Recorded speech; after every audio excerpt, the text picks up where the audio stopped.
I'm Colin Masson, Research Director for Industrial AI and Industrial Grade Data Fabrics for ARC Advisory Group.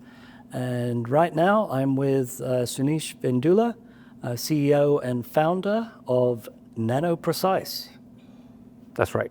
Welcome. So let's kick off with what exactly does Nanoprecise do? What is the solution that you deliver? Thank you, Colin. First of all, thanks for having me here, and thanks for letting us share the story of Nanoprecise. So Nanoprecise is a company that is providing energy-centric predictive maintenance as a solution to all the asset-intensive industries, be it oil and gas, pharmaceutical, any kind of manufacturing you can think about. Using our solution comprises of an AI-based software that basically consumes the data from our IoT sensor, which looks something like this. Mm-hmm. And using that solution, we are basically helping optimize the efficiency for the rotating equipments, while also ensuring we are keeping them uptime and avoiding downtime.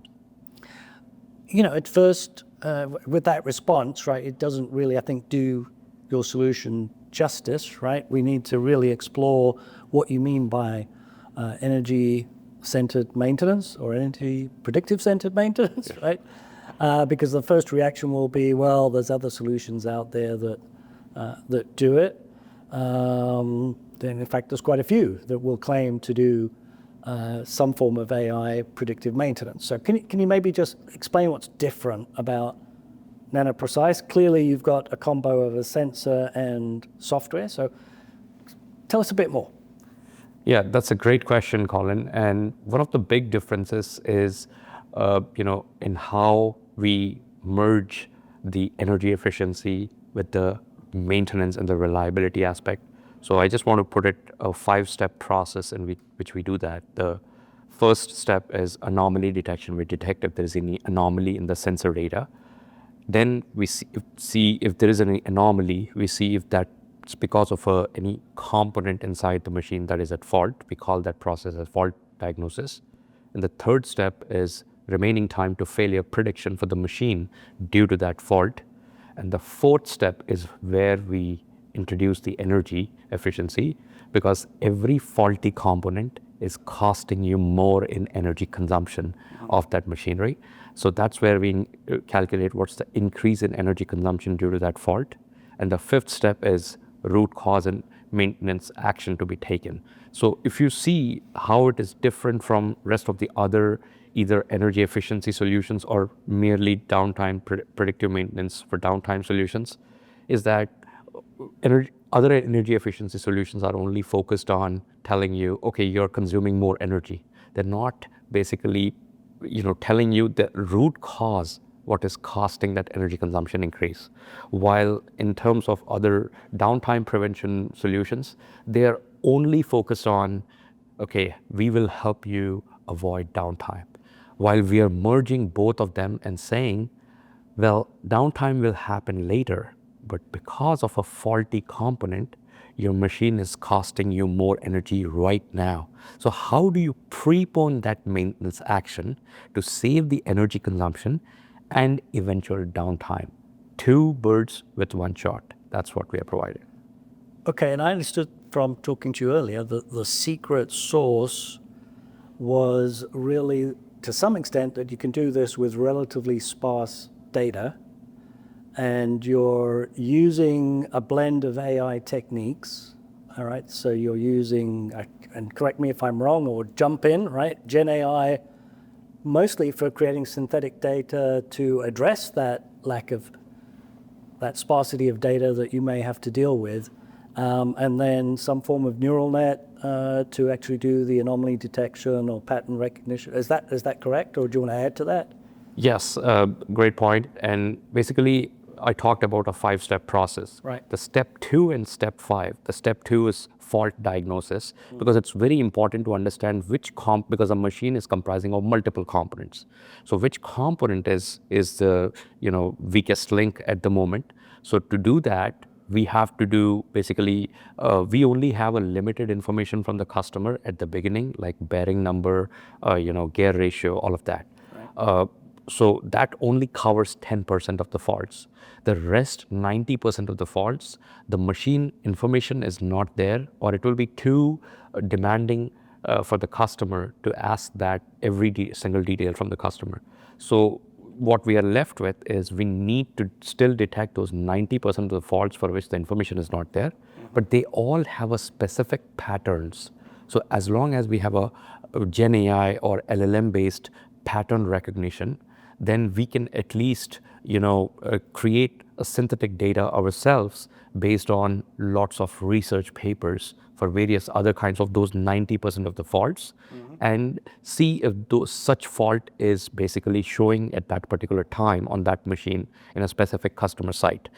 So what that happens, once we see that pattern, immediately we say that this problem seems to existing without having that equipment information related to that fault from that customer. Right. That's the power of creating synthetic data.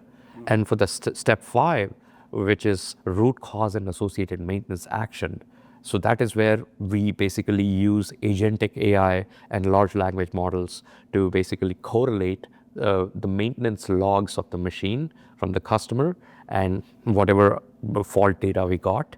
Together, we are able to pinpoint, okay, this fault is a symptom, but the root cause behind this fault is for bearing, let's say the root cause behind this bearing fault right now is misalignment.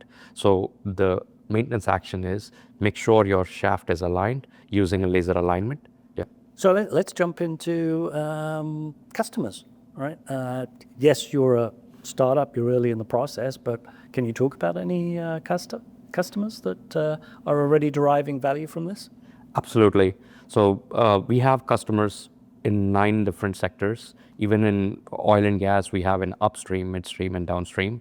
For example, one of our customers here, Sidral Americas, they basically derived $3 million of value almost per annum in a single year, just from us monitoring around 1 or 2 fleets, around 100 sensors, and this is just a beginning, right? And of course, this $3 million is not just from our software. So they have their own internal tool called lifecycle assessment. Right. So we provide them the fault mode and a theoretical life, and then they use that with their lifecycle assessment to derive the actual life till it will go to a catastrophic failure, right? So using both of these together, they have been able to save. So our insight is a main component for their lifecycle assessment tool, and using together, they're able to save $3 million on just 2 rigs.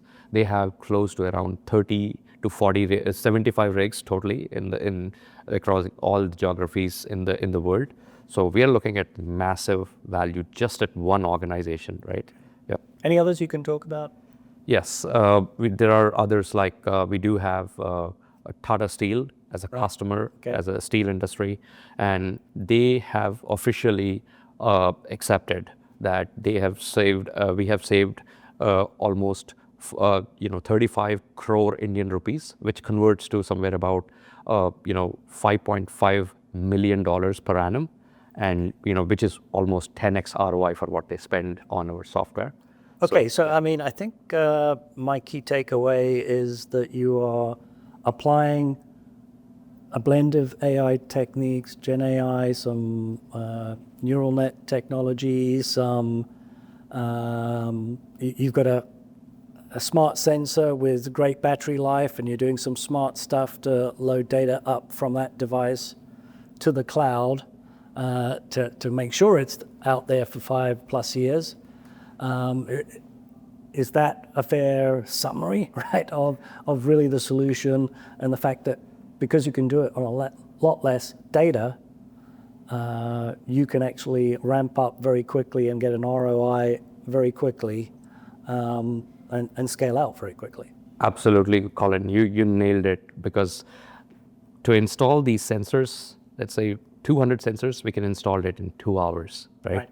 And the moment we installed it, and the amount of data we need from the customer is almost next to nothing. All we need from the customer literally is bearing number, what's the RPM range, and gear ratio.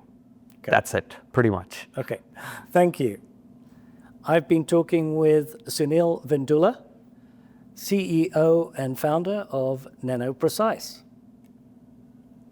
Thank you for watching.